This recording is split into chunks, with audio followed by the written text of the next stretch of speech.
Nous sommes toujours chez Monacotech et j'ai à mes côtés son directeur, Fabrice Marquet. Bonjour. Bonjour. Merci de nous accueillir à nouveau dans vos locaux. Avec plaisir. Alors, nous vous avions rencontré il y a quelques mois pour évoquer notamment les enjeux de Monacotech. Depuis, comment se porte la structure? Un mot peut-être sur son évolution. La structure se porte très bien. On a eu beaucoup de travail accompli, beaucoup de travail encore devant. Il s'est passé beaucoup de choses. C'est vrai que dans l'univers des startups, on travaille sur une échelle de temps un peu différente. Pour nous, 2 semaines, c'est le long terme. Donc en quelques mois, il s'est passé énormément de choses.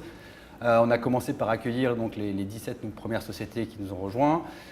On est en train de structurer tout le programme d'accompagnement, tout le réseau qu'on met à disposition de nos entrepreneurs et de commencer à les coacher, à les entraîner pour être prêts à se développer et à grandir. Voilà.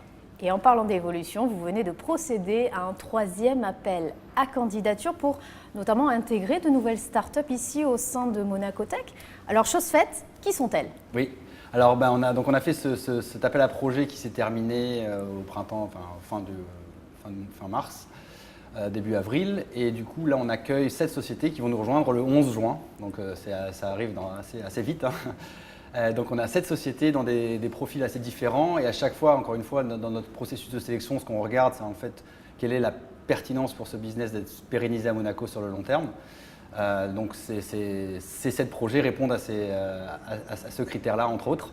Voilà, donc quelles sont ces sociétés? Nous avons donc premièrement Au Sol, une société qui fait un générateur solaire portable en fait, pour répondre à des situations de crise, comme par exemple pouvoir aider l'aide humanitaire quand il y a un tremblement de terre au Népal ou dans des coins assez reculés dans le monde.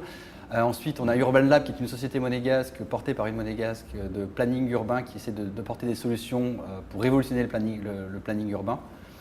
On a ensuite Hydroid qui est une autre société monégasque qui propose un ensemble de solutions hardware-software pour l'éducation, donc pour faire rentrer l'école dans le monde 4.0.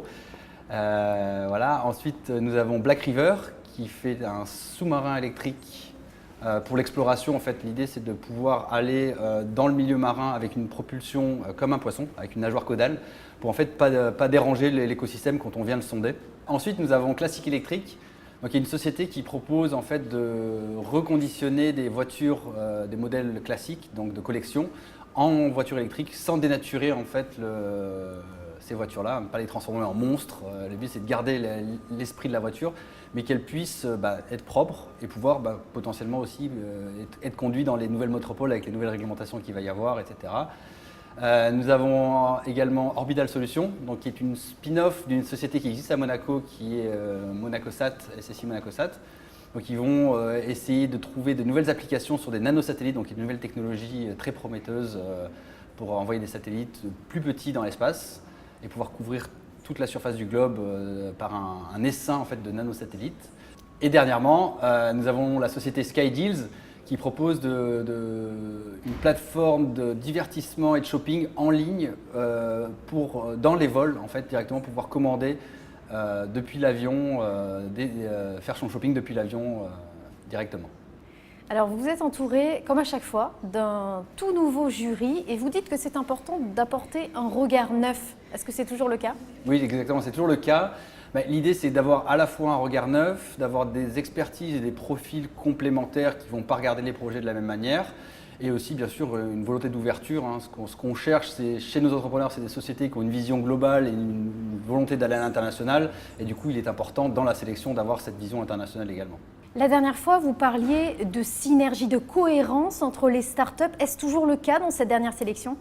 Oui, c'est assez important et même dans ce qu'on cherche en fait par rapport à d'autres incubateurs, on demande qu'il y ait un des cofondateurs qui soit sur site. On veut vraiment une communauté d'entrepreneurs qui travaillent ensemble, qui échangent ensemble dans les workshops et les réunions qu'on leur propose. Il y a beaucoup de moments d'échange entre eux où finalement c'est eux qui parlent entre eux. C'est très important qu'on développe cet aspect collaboratif du business. Voilà. Fabrice Marquet, merci. C'était un plaisir comme à chaque fois et Merci nous reviendrons suivre ces nouvelles startups ici chez Monacotech. Et sachez que vous pourrez retrouver un magazine complet et dédié à Monacotech très prochainement sur Monaco Info. Nous nous quittons sur la météo. Très bonne soirée à tous.